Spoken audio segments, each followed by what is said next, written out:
Hi hello welcome to post 360. నేను మీ Murali Rapalli. Vote షోర్ అంటే BJP వాళ్ళు ఎక్కడని ఎత్తుకుంటున్నారు. వాళ్ళే ఓట్ షోర్ అని గుర్తు చేసే వ్యక్తి ఎవరైనా ఉన్నారంటే రాహుల్ గాంధీ. ఇక్కడ మనం చూసినట్లయితే మామూలుగా లేదయ్యో వ్యవహారం. ఇక్కడ చూడండి, ఓట్ షోర్ అనగానే మీరు ఓట్ షోర్ చూడకుండా పైన ఈ అమ్మాయిని చూస్తున్నారని తెలుసు. ఆ అమ్మాయి గురించి నేను తర్వాత చెప్తా. ఓకే, ఓట్ షోర్. ఇప్పుడు బీహార్ ఎలక్షన్స్ జరుగుతున్నాయి. బీహార్ ఎలక్షన్ జరుగుతుంటే కరెక్ట్గా 2 రోజుల ముందు రాహుల్ గాంధీ గారు హైడ్రోజన్ బాంబ్ అంటూ ఒకటి వేశారు. ఇది వేసిన తర్వాత బీజేపీ వాళ్ళు ఇప్పటి వరకు నానా కష్టాలు పడి ఏదేదో చేసి అవి పంచి ఇవి పంచి డబ్బులు ఇచ్చి ఏదేదో చేసిన తర్వాత కూడా ప్రజలు రాహుల్ గాంధీ వైపే ఉన్నారు. నిజంగా చెప్పాలంటే బీహార్లో జెన్జీ రెవల్యూషన్ స్టార్ట్ అయిందా అంటే ఎస్, జెన్జీ రెవల్యూషన్ స్టార్ట్ అయింది. గల్లీల్లో రాజకీయ నాయకులు నిలబెట్టి కొడుతున్నారు. ఎవరైతే అబద్ధాలు చెప్పి 5 సంవత్సరాల తర్వాత ఎవడైతే ఎమ్మెల్యేలు ఎంపీలు వాళ్ళ కాన్స్టిట్యున్సీస్కి వచ్చి ఓట్ల కోసం తిరుగుతున్నారో వాళ్ళందరినీ చొక్కాలు పట్టుకొని నడి రోడ్డు మీద నిలబెడుతున్నారు. ఇది బీహార్లో జరుగుతుంది. రాబోయే రోజుల్లో దేశవ్యాప్తంగా జరిగేటువంటి అవకాశం ఉంది. ఇంత పెద్ద స్క్రీన్ పైన రాహుల్ దెబ్బకి తట్టుకోలేక మోడీ, అమిత్ షా, ఎస్ ఇది నిజం. రాహుల్ గారు ఇప్పటివరకు 3 రాష్ట్రాల్లో జరిగినటువంటి అన్యాయాన్ని, ఓట్ల దొంగతనాన్ని బట్టబయలు చేసేలాగా వీడియోలు చేశారు. ఆ వీడియోలు చూసిన ప్రతి ఒక్కరికి తెలుసు ఎలక్షన్ కమిషన్ అదేవిధంగా బీజేపీ కలిసి ఏ రేంజ్లో దరిద్రంగా ఓట్లను దొంగతనం చేస్తున్నారు. ఇప్పుడు ఈ ఓట్లకు సంబంధించి మళ్ళీ రాహుల్ గాంధీ గారు ఇది చేయడం జరిగింది. ఆయన ఒక ప్రెస్ మీట్కి బొమ్మలేసి చూపించడం జరిగింది. ఇక్కడ నేను మీతో మాట్లాడాల్సిన అవసరం ఎంతైనా ఉంది.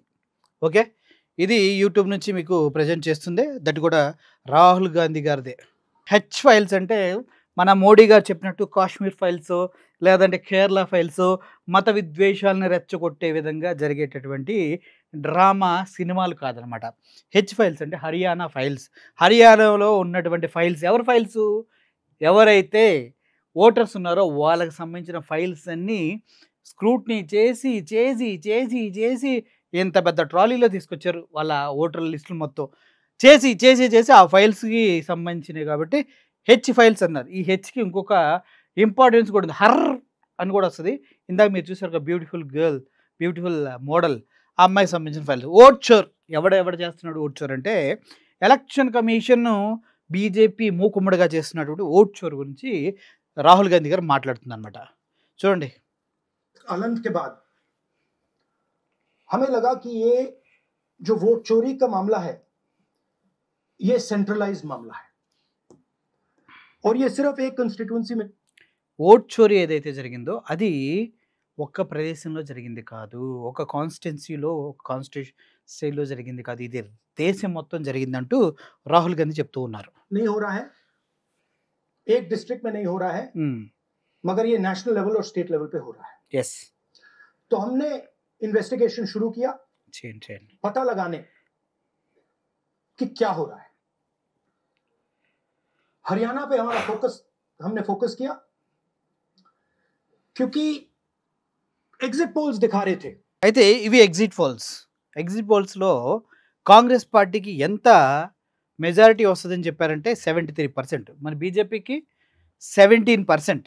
హర్యానాలో వచ్చినటువంటి పోస్టల్ బ్యాలెట్లో లెక్కించినటువంటి ఓట్లు అనమాట. పోస్టల్ బ్యాలెట్ అని తెలుసు కదా, మన వాళ్ళు డబ్బాలు వేసి వెళ్ళిపోయి పోస్టల్ బ్యాలెట్స్ వాటిలో లెక్కించిన ఓట్లు చూసుకున్నట్లయితే 73 కాంగ్రెస్కి పడితే 17 బీజేపీకి పడ్డాయి. అదే ఈవీఎంలో చూసుకుంటే ఈవీఎంలోనే తేడా జరిగింది. ఒకసారి మీరు ఎగ్జిట్ పోల్స్ కనుక మీరు చూసినట్లయితే ఇది కాంగ్రెస్ సంబంధించిన ఎగ్జిట్ పోల్స్.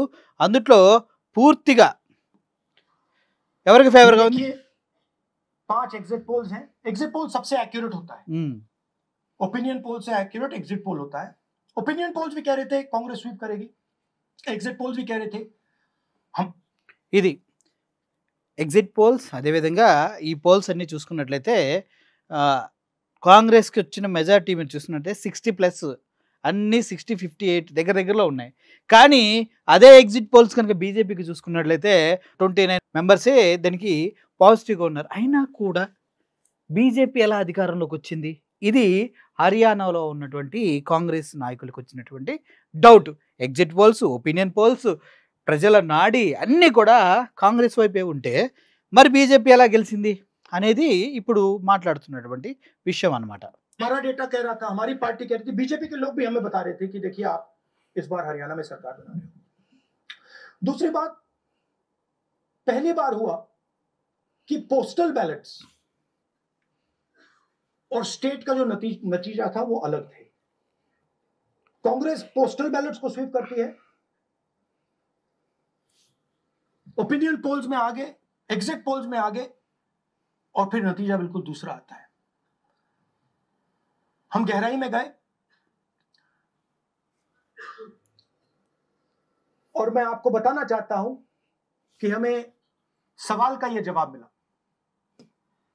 कि एक ऑपरेशन सरकार चोरी लागू किया गया, एक प्लान जिससे कांग्रेस की जो विक्ट्री थी, लैंडस्लाइड जो विक्ट्री होनी थी, सरकार चोरी लागू किया गया, एक प्लान जिससे कांग्रेस की जो विक्ट्री थी, लैंडस्लाइड जो विक्ट्री होनी थी, वो लॉस में, हार में बदली जाए। थोड़ा सा मैं आपको डिटेल्स देना चाहता हूं, इनकी आवाज सुनिए। ये शुरू से ये कहा है कि भारतीय जनता पार्टी एक तरफा सरकार बना रही है, हमारे पास सारी व्यवस्थाएं हैं, आप चिंता मत करिए। जिम कालेंदा ना सारे ओपिनियन पोल्स कह रहे हैं कि चुनाव जीत रहे हो, ये मुस्कुरा के कह रहे हैं भैया हमारे पास व्यवस्था है। कौन सी व्यवस्था? బేసికల్గా ఈయన 2 days బిఫోర్ ద కౌంటింగ్ మాట్లాడినటువంటి మాటలు. ఈయన ఎవరంటే హర్యానా ముఖ్యమంత్రి అన్నమాట. ఆయన బీజేపీకి సంబంధించిన వ్యక్తి. ఆయన ఏం మాట్లాడుతున్నారు, మీరేం టెన్షన్ పడకండి, మా దగ్గర ఒక వ్యవస్థ ఉంది, మనమే గెలుస్తాం అంటూ నవ్వుతూ ఉన్నాడు. ఆ నవ్వుకు సంబంధించి ఎందుకు నవ్వుతున్నారు, ఎటువంటి వ్యవస్థ ఉంది అనే విషయం పైన రాహుల్ గాంధీ చెప్తూ ఉన్నారన్నమాట. क्या व्यवस्था, ये इस प्रेजेंटेशन का लक्ष्य, आपको यह समझाना कि इनके चेहरे पे जो मुस्कान है ये क्यों है। मैंने शुरू से ये हरियाणा का फाइनल इलेक्टोरल मैप है। कांग्रेस पार्टी हरियाणा के चुनाव को तकरीबन 22,000 वोट से हारी। ఇప్పుడు ఇది హర్యానాలో ఓట్లు ఎలా పోలైనాయి అన్న దానికి కాంగ్రెస్కి 54.31 ఓట్లు వచ్చినాయి, బీజేపీకి 55.49 lakhs ఓట్లు వచ్చినాయి. వీళ్ళిద్దరి మధ్య ఓటు డిఫరెన్స్ ఎంత ఉందంటే 1.18 lakhs, అంటే 1,18,000 ఓట్లతోటి బీజేపీ వీళ్ళపైన గెలవటం జరిగిందనమాట. అయితే బీజేపీకి వచ్చిన సీట్లు ఎన్ని? 84, కాంగ్రెస్కి వచ్చిన సీట్లు ఎన్ని? 37.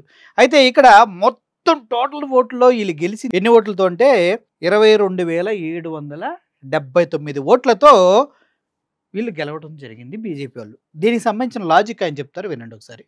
ये हरियाणा का फाइनल इलेक्टोरल मैप है। कांग्रेस पार्टी हरियाणा के चुनाव को तकरीबन 22,000 वोट से हारी। 8 कंस्टिट्यूएंसीज में हारे, ये लिस्ट है इनकी। मगर अगर आप वोट डिफरेंस जोड़ दें तो अगर हमें 22,000 वोट इन कंस्टिट्यूएंसीज में मिल जाता तो हम जीत जाते। और अगर आप टोटल वोट को देखें तो 1.18 लाख वोट का अंतर था उनमें और हमारे बीच में। यह आप नंबर याद रखिए, तकरीबन 1 लाख और 22,000। ఇప్పుడు అసలు మ్యాటర్కి వద్దాం. ఇక్కడ పెడతామే ఏ కౌన్ హై అని పెట్టారు. ఏ కౌన్ హై ఇక్కడ ఇందుట్లో ఒరిజినల్గా అది వీడియో కట్ అయింది, కానీ ఏ కౌన్ హై దగ్గర మీకు ఇంకో వీడియో చూపిస్తా. దాంతో ఇక మనం ముందుకు వెళ్ళిపోదాం. ఇది మన దగ్గర ఒరిజినల్ వీడియోస్ ఓటుకు సంబంధించినవి ఉన్నాయి. ఏ కౌన్ high. Who is this lady? How old is she? మీరు అక్కడ చూసిన ద బ్యూటిఫుల్ లేడీ తినే అనమాట. దీనికి రాహుల్ గాంధీ గారు ఒక సవాల్ కూడా విసిరారు. ఎవరైనా ఈవిడెవరో చెప్తే, ఎక్కడ ఉంటుందో చెప్తే మంచి గిఫ్ట్ కూడా ఇస్తా అని చెప్పారు. ఒకసారి మీరు కూడా వినండి. Who is this lady? How old is she? Which state does she come from? What's her name? Can anyone try? ఈవిడెవరు, ఏ స్టడీకి సంబంధించిన వ్యక్తి, ఎంత వయసు కలిగిన వ్యక్తి, ఎవరికైనా తెలిస్తే చెప్పండి అని అడుగుతూ ఉన్నారు. Where is she from? Try. Give me some guesses. कहाँ की लगती है? Anybody? Goa, Maharashtra, North? Is she from Haryana? You should. Different places నుంచి ఆ అమ్మాయి అక్కడ సంబంధించిన అమ్మాయి అంటూ అడుగుతూ ఉన్నారు. Yeah, absolutely. So she's not from Haryana. Okay, but she votes 22 times in Haryana, and she. ఇది హైలైట్. ఎందుకంటే ఈవిడ హర్యానాకి సంబంధించిన వ్యక్తి కాదని మీరు చెప్తూ ఉన్నారు, ఎవరైనా చెప్పగలరా అని గెస్ చేయమని చెప్పాడు. బట్ ఎవరు గెస్ చేయలేదు. బట్ ఆయన చెప్తుందంటే మీకు ఎవరికి తెలియపోయినా కూడా ఈవిడ 22 సార్లు ఓటేసింది, అది కూడా 10 బూతుల్లో. 10 బూతుల్లో 22 సార్లు ఓటేసింది. ఈ 10 బూతుల్లో 22 సార్లు ఓటు ఎలా వేసింది అనేది తెలియాలి. ఎందుకంటే ఈవిడ 22 ఓట్లు ఈవిడ కలిగి ఉంది. హర్యానాలోనే 10 బూతుల్లో 22 సార్లు ఓటేసింది. అసలు ఈవిడెవరు? 22 సార్లు ఈవిడకి ఓటు హక్కు ఎవడిచ్చాడు? అంటే ఎలక్షన్ కమిషన్కి తెలియకుండానే ఓట్స్ డూప్లికేట్ అయినాయా? ఎలక్షన్ కమిషన్ అనేది నిద్రపోతూ ఉందా? ఎలక్షన్ కమిషన్ మందబుద్ధితో ఉందా? చేతకాని ఎలక్షన్ కమిషన్ మన రాజ్యాంగాన్ని, మన వ్యవస్థల్ని సర్వనాశనం చేస్తుందా? ఈ ప్రశ్నలు అందరికీ వస్తున్నాయి. ఎందుకంటే ఒక ఓటు ఒక దగ్గర ఇంకో దగ్గర ఉంటేనే వాళ్ళు ఎమ్మెల్యేకి ఎంపీకి కన్నా కంటెస్ట్ చేస్తూ ఉంటే 2 ఓట్లు ఉంటే వాళ్ళని దాని నుంచి డిస్క్వాలిఫై చేసేటువంటి రాజ్యాంగం మన దగ్గర ఉంది. అటువంటిది ఒక వ్యక్తి పేరు ఊరు ఏమీ తెలియదు మీకు, బట్ ఇక్కడ చాలా పెద్ద పాయింట్ లింకప్ అయి ఉంది. ఈవిడ 22 ఓట్లు వేసింది 10 బూతుల్లో. ఎలా వేసింది? ఎవడేసాడు? ఎక్కడి నుంచి ఈవిడ తీసుకొచ్చారు?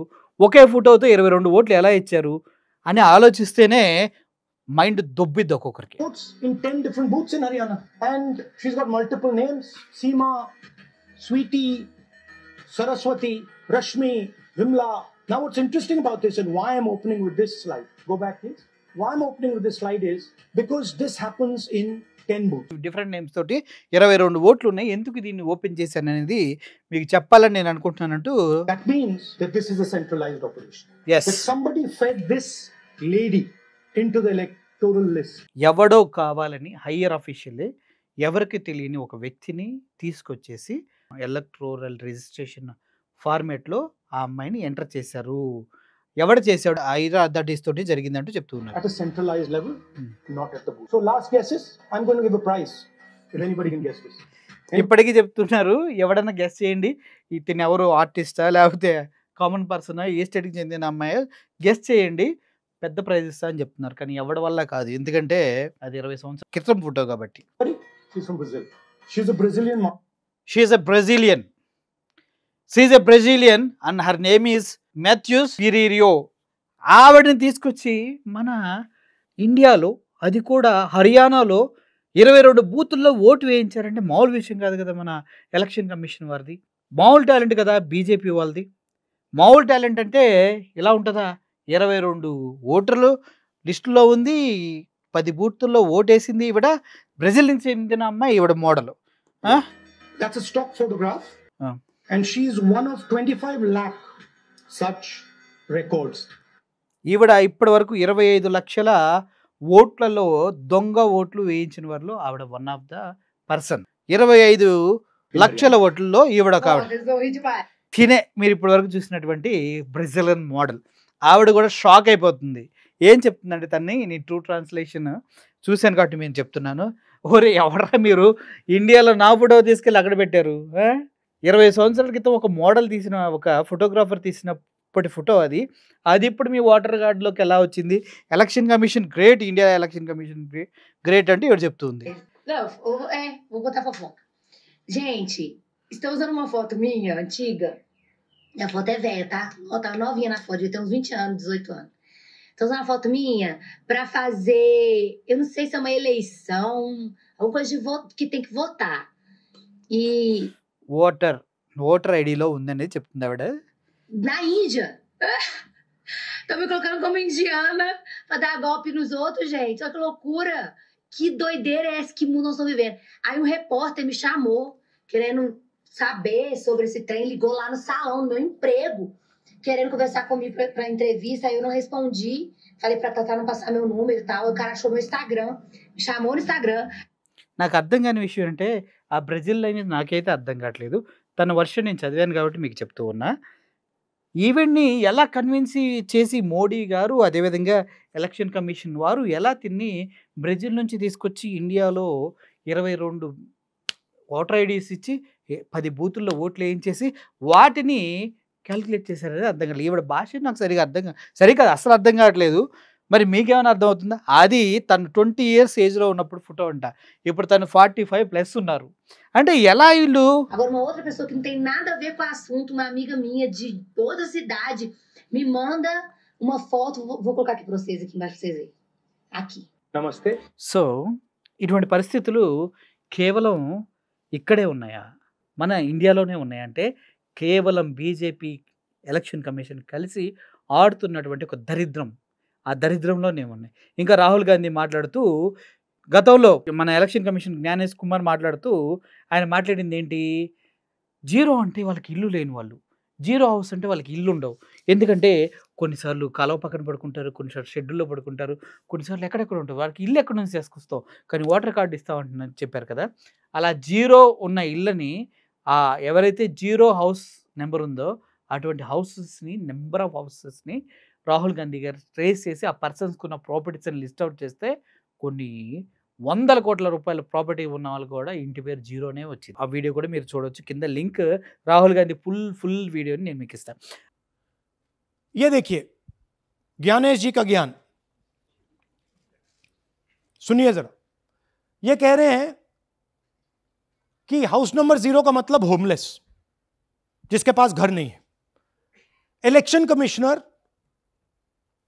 खुलकर देश को झूठ बोल रहे हैं। हम यहां पे सच बोल रहे हैं और जो भी ये बोलेंगे हम इसको क्रॉस चेक करेंगे, डबल चेक करेंगे और आपके सामने रखेंगे। इनको सुनिए। जिन लोगों के पास घर नहीं होता, सरदार जी लोग का एक्सप्रेशन देखिए। भाग्यवान है। कई लोगों के पास घर नहीं होता, लेकिन उसका नाम भी मतदाता सूची में होता है। और उसका पता क्या दिया जाता है? उसका पता वो जगह दी जाती है जहां वो व्यक्ति रात को सोने आता है, कई बार सड़क के किनारे, कई बार पुल के नीचे या कई बार लैंप पोस्ट के किनारे। तो ये देखिए जिन हाउस नंबर 0, और ये एक उदाहरण है, हमारे पास बहुत सारे उदाहरण हैं।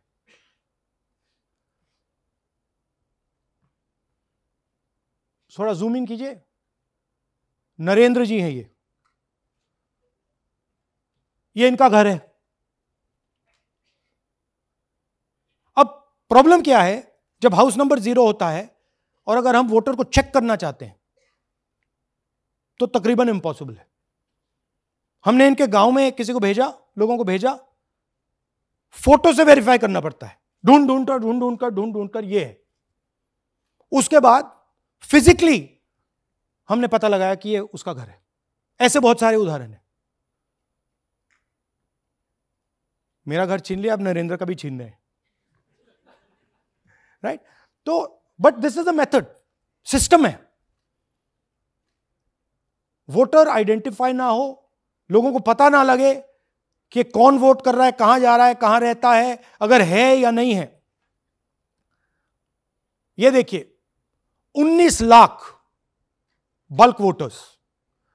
मैंने टीम से कहा कि भैया फिजिकल रिकॉर्ड लाओ कि मैं दिखाऊंगा 19 लाख कितने होते हैं। वो कहते नहीं कर सकते, इतना बड़ा है कि मतलब नहीं कर सकते। बीजेपी लीडर उमेश, इनका एड्रेस हाउस नंबर 150। इनके घर में 66 लोग रहते हैं। चेक किया, झूठ।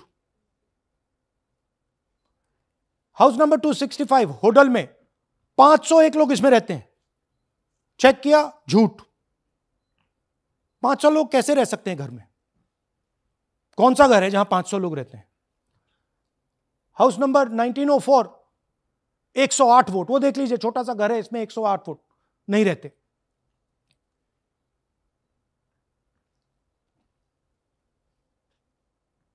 रूल है इसी का कि अगर 10 वोटर से ज्यादा एक घर में रहते हैं, फिजिकली जाके उसको चेक करना है। कोई चेकिंग नहीं हुई है, कोई ग्राउंड वेरिफिकेशन नहीं हुआ है। जानबूझ के ईसी इन एड्रेसेस को वेरीफाई नहीं करता है। అసలు ఇక్కడ ఇంత దారుణం జరుగుతూ ఉంటే ఎలక్షన్ కమిషన్ ఏమంటుందో తెలుసా? రాహుల్ గాంధీ గారు మీరొచ్చి మాకు కంప్లైంట్ చేయండి అంటూ ఉంది. కొద్దిగానే సిగ్గుందా సార్? కంప్లైంట్ చేయాలా? తప్పు చేసింది ఎవడు? వాళ్ళకి ఫేక్ ఐడి కార్డులు ఇచ్చింది ఎవరు? ఎలక్షన్ ఎన్రోల్మెంట్ చేసింది ఎవరు? నెంబర్, నేమ్స్ అండ్ ఫొటోస్ తోటి ఎవడో చేసింది మీరు. ఏమన్నా అంటే మాకు ఇటువంటి ఫేక్ ఓటర్స్ ఎవరైనా ఉన్నారో చూసుకుంటాము, ఆన్లైన్లో మాకు వెసులుబాటు కల్పించండి అంటే ఎలక్షన్ కమిషన్ వెబ్సైట్స్ వాళ్ళు కానీ ఏ స్టేట్కి ఆ స్టేట్కి సంబంధించిన ఓటర్లని, ఏ కాన్స్టిట్యున్సీకి ఆ కాన్స్టిట్యున్సీకి సంబంధించిన ఓటర్ని చెక్ చేసుకోవడానికి డిజిటల్లో ఫార్మేట్లో డేటా ఎందుకు ఇవ్వరు మీరు? ఎవడబ్బా మొగుడు సొమ్మని మీరు డిజిటల్ ఫార్మేట్ డేటాని మీ దగ్గర పెట్టుకుని బండిల్స్ ఆఫ్ పేపర్స్లో మాకు డేటాలు పంపిస్తూ ఉన్నారు? చెప్పండి, బండిల్స్ ఆఫ్ పేపర్స్లో డేటా ఎందుకు పంపిస్తున్నారు? డిజిటల్ ఫార్మేట్లో it's a easy way to delete or add the voters కదా. మీరు ఆల్రెడీ ఒక్కొక్క కాన్స్టిట్యున్సీకి సంబంధించినటువంటి ఓటర్లు వీళ్ళు ఉన్నారనేసి పబ్లిక్ డొమైన్లో సెర్చింగ్ కోసం ఎందుకు ఇవ్వట్లేదంటే అక్కడే ఎలక్షన్ కమిషను దొంగ బుద్ధి బయటపడుతూ ఉంది. దొంగ బుద్ధి అక్కడే బయటపడుతుంది. ఏ పోలింగ్ బూతుల్లో కూడా వెబ్ కాస్టింగ్ కెమెరాకు సంబంధించిన వీడియోస్ ఇవ్వట్లేదంటే ఓటర్లు వచ్చిపోయే దగ్గర వీడియోస్ ఎందుకు ఇవ్వట్లేదంటే ఏం చెప్తారు? నా తల్లి, నా చెల్లి, నా అక్క వాళ్ళు ఉన్నటువంటి వీడియోస్ నేను ఇస్తానా అంటూ జ్ఞానేష్ కుమార్ మాట్లాడుతూ ఉంటాడు. ఏమయ్యా, నీ అక్క నీ చెల్లెలు ఏమైనా బాత్రూంలో ఉన్నారా ఫోటోలు ఇవ్వడం, వీడియోలు ఇవ్వడానికి? లేదంటే వాళ్ళు ఏమైనా బెడ్రూమ్లో ఏదైనా చేస్తూ ఉన్నారా అని ప్రజలంతా అడుగుతున్నారు. అయినా కూడా సిగ్గు లేకుండా నిస్సిగ్గుగా మనిషి పుట్టిన తర్వాత కూడా దున్నపోతు మీద వాన పెడితే కదలకుండా ఉన్నట్టు ఎన్ని మాట్లాడినా కూడా ఎలక్షన్ కమిషన్ కదలలేదు. ఇప్పుడు కర్ణాటకలో జరిగినటువంటి ఎలక్షన్ సంబంధించిన డేటా బయటకు తీసి మొహాన్ని ఇసిరి కొట్టాడు రాహుల్ గాంధీ. ఇప్పుడు హర్యానాది కొట్టాడు, అంతకుముందు ఇంకొక స్టేట్ది కొట్టాడు. ఇప్పుడు 3 స్టేట్లో ఎక్కడెక్కడ అన్యాయం జరిగిందో అవన్నీ తీసుకొచ్చి ఎలక్షన్ కమిషన్ మొహాన్ని కొడితే అనేది ఏంటంటే రాహుల్ గాంధీ కంప్లైంట్ చేయలేదు అంటుంది. కానీ మేము ఇన్ని ఓటర్లు యాడ్ చేసి తప్పు చేసాం, మేము పనికి మాలిన వాళ్ళం, మేము చేతకాని వాళ్ళం, మేము అమ్ముడుపోయిన వాళ్ళం, మేము వేస్ట్ గాళ్ళం అని మాత్రం ఒప్పుకోదు. ఎందుకంటే మళ్ళీ వీఆర్ అఫీషియల్స్, మాది ఇండిపెండెంట్ బాడీ మొక్కేం కాదు. ఇప్పుడు రాహుల్ గాంధీ వర్షన్ ఒకసారి వినండి. बिहार के भाइयों और बहनों, आज आपने देखा होगा प्रेस कॉन्फ्रेंस में मैंने बीजेपी की सच्चाई, वोट चोरी की सच्चाई के बारे में बोला। हरियाणा డిజిటల్ ఫార్మేట్లో డేటా ఇవ్వమంటే ఇవ్వకుండా ఇలా ఫైల్స్ పంపిస్తారు. ఫైల్స్ పంపించి వీటన్నిటినీ ఎంతమంది రీడ్ చేసి ఇటువంటి ఫేక్ ఓటర్స్ని, బ్రెజిలియన్ అమ్మాయి లాంటి ఫేక్ ఓటర్స్ని ఎంతమందిని బయటికి తీయగలరో చెప్పండి? ఒక సామాన్యుడు కానీ, ఒక నార్మల్ ఎమ్మెల్యే కానీ ఇన్ని లక్షల్లో ఉన్నటువంటి పేపర్ని అనాలిసిస్ చేసి అందుట్లో కొంతమందిని తీయటం మామూలు విషయమా? అదే రాహుల్ గాంధీ కాంగ్రెస్ పార్టీ పెద్దవాళ్ళు కాబట్టి వాళ్ళంతా ఒక టీంని పెట్టుకొని దాన్ని అనాలిసిస్ చేసి అందుట్లో ఉన్న లోటుపాట్లు తీసి ఎలక్షన్ కమిషన్ మొహాన్ని ఇసిరి కొడుతున్నారు. కానీ సామాన్యుడు చేయగలడా? చూడండి, ఎన్ని పేపర్లు ఓటర్ లిస్టు ఇలా ఇస్తారా? డిజిటల్ ఫార్మేట్లో ఏమంటే ఇవ్వరా?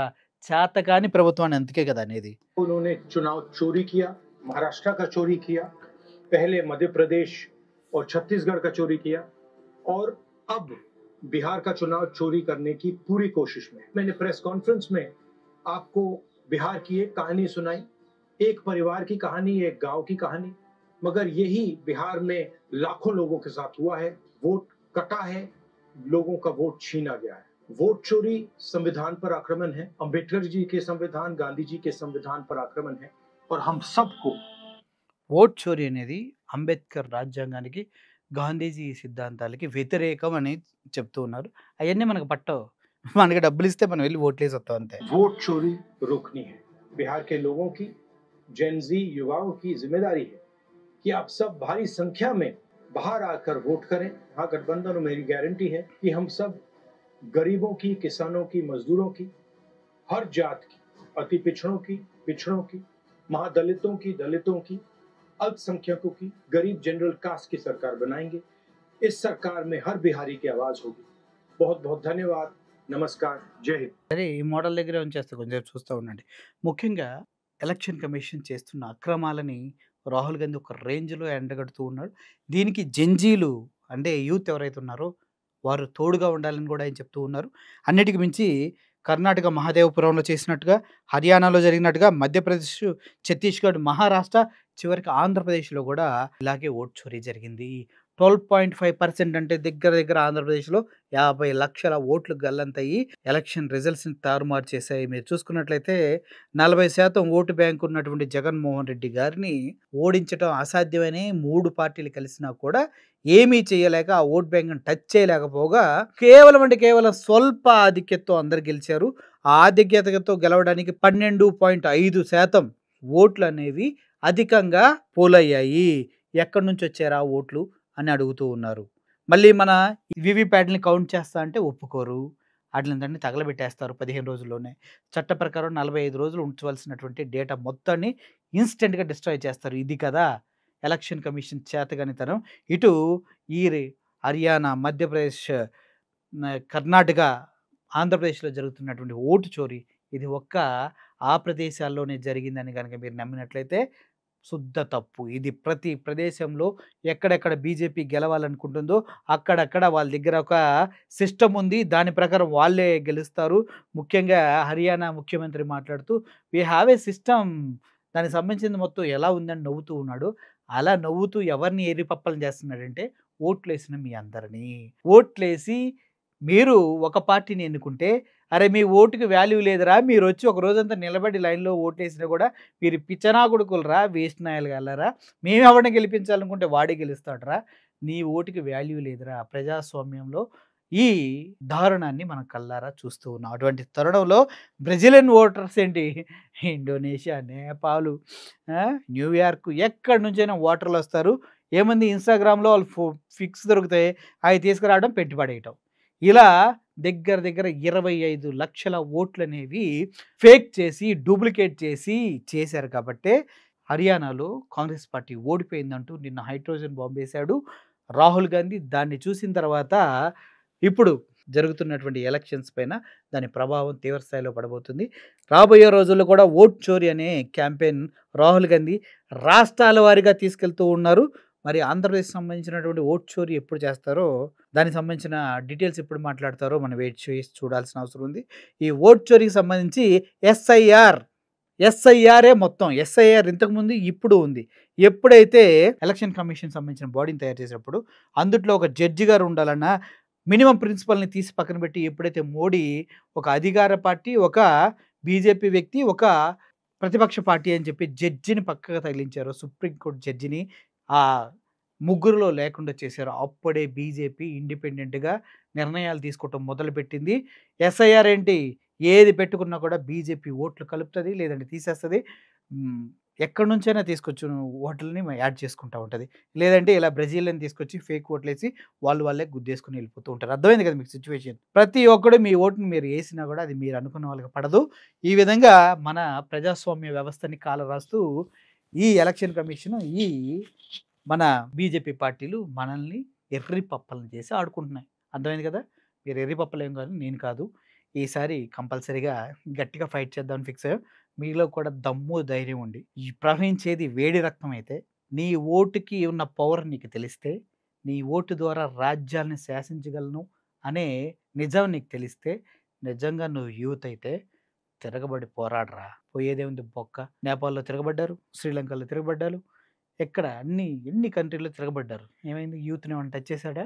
టచ్ చేయడు బాస్. టచ్ చేసే దమ్ము ఎవరికి లేదు.